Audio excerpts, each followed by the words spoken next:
یمن کے قریب حملہ، بھارتی جہاز بحر احمر میں ڈوب گیا۔ بحر احمر میں بھارتی کارگو جہاز نشانہ، تمام 14 ملہ محفوظ۔ دوستو، میں ہوں وصال اعظم، آپ دیکھ رہے ہیں نیوز 18 کا سوشل میڈیا پلیٹ فارم۔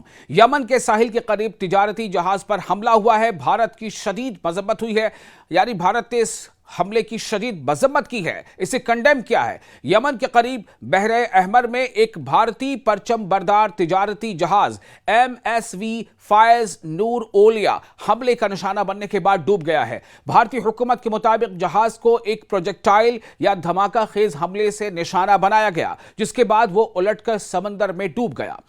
اچھی بات یہ رہی ہے کہ اس جہاز پر سوار تمام جو کرو ممبرز تھے اور جن میں 13 بھارتی شہری شامل تھے، بحفاظت بچا لیے گئے ہیں۔ واقعہ کہاں پیش آیا، پہلے آپ کو یہ بتاتے ہیں۔ یہ حملہ یمن کے ساحلی شہر حدیدہ کے قریب بحر احمر یعنی لال ساگر میں ہوا ہے، جسے ریڈ سی بھی کہتے ہیں۔ یمنی حکام کے مطابق جہاز حدیدہ سے تقریباً 13 ناٹیکل میل جنوب میں یعنی ساؤتھ میں موجود تھا جب اسے نشانہ بنایا گیا۔ امدادی کارروائی یمنی کوسٹ گارڈ اور بحری حکام نے انجام دی، جنہوں نے تمام عملے کو محفوظ مقام پر منتقل کر دیا۔ حملے کے پیچھے کون ہے، کس کا ہاتھ ہو سکتا ہے؟ بھارتی حکومت نے حملے کی شدید مذمت کی ہے۔ جی ہاں، انڈین گورنمنٹ نے اسے کنڈیم کیا ہے، لیکن سرکاری طور پر کسی گروہ کا نام ابھی سامنے نہیں آیا ہے۔ تاہم یمن کی حکومت کے حامی بعض اداروں نے اس حملے کا الزام حوثی باغیوں پر عائد کیا ہے۔ بعض رپورٹس میں کہا گیا ہے کہ جہاز کو دھماکہ خیز مواد سے بھری کشتی یا پروجیکٹائل کے ذریعے نشانہ بنایا گیا۔ دوسری جانب حوثیوں نے فوری طور پر اس حملے کی ذمہ داری قبول نہیں کی ہے۔ یہ واقعہ کیوں اہم ہے، یہ بتاتے ہیں کہ آخر اس کی اہمیت کیا ہے اور کیوں اسے سنجیدہ مانا جائے۔ دراصل یہ محض ایک جہاز پر حملہ نہیں، بلکہ عالمی تجارت کے لیے یعنی ورلڈ ٹریڈ کے لیے ایک بہت بڑا سوال ہے، ایک بہت بڑی تشویش کا باعث ہے۔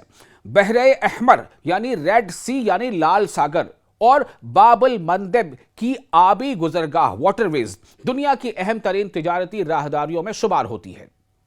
ایشیا، یورپ اور مڈل ایسٹ کے درمیان بڑی مقدار میں تیل، گیس اور تجارتی سامان اسی راستے سے گزرتا ہے۔ ماہرین کے مطابق یعنی ایکسپرٹس کہتے ہیں کہ اگر اس علاقے میں حملے بڑھتے ہیں تو شپنگ کمپنیوں کے اخراجات، انشورنس پریمیم اور عالمی سپلائی چین پر اثر مرتب ہو سکتے ہیں۔ اب اس پر ہندوستان نے سخت رد عمل کا اظہار کیا ہے۔ بھارت کی وزارت خارجہ یعنی منسٹری آف ایکسٹرنل افیئرز نے اس واقعے کو بے دفاع شہری جہاز پر بلا اشتعال حملہ قرار دیا گیا، یعنی کہ ایک ایسا جہاز جو لڑائی میں استعمال کرنے والا جہاز نہیں تھا۔ ایسے جہاز پر، جس کو آپ تو سب کہتے ہیں نا سویلین جہاز تھا، یعنی یا پھر یہ کہہ لے کہ وہ ایسا جہاز جو کم از کم جو لڑائی میں اس کا استعمال نہ ہوتا ہو، جس میں کوئی ڈیفنس کا نظام نہیں ہوتا ہے، جس میں کوئی حملے کے بچاؤ کا کوئی اس میں سسٹم نہیں ہوتا ہے۔ ایسے جہاز عام طور سے ایسے جہاز مال واہک جہاز ہوتے ہیں، تو ایسے جہاز کو بلا اشتعال حملہ اس پر ہوا قرار دیا گیا ہے اور کہا ہے کہ بین الاقوامی آبی گزرگاہوں میں یعنی جتنے بھی انٹرنیشنل واٹر ویز ہیں ان میں آزاد اور محفوظ جہاز رانی یقینی بنائی جانی چاہیے۔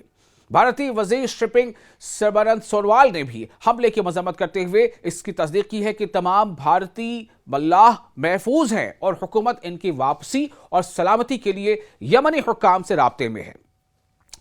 اب یہ سمجھ لیں کہ یمن کے قریب بھارتی جہاز MSV فائز نور اولیا کا ڈوبنا بحر احمر یعنی ریڈ سی یعنی لال ساگر میں سیکیورٹی کی بگڑتی صورتحال کی ایک اور مثال ہے۔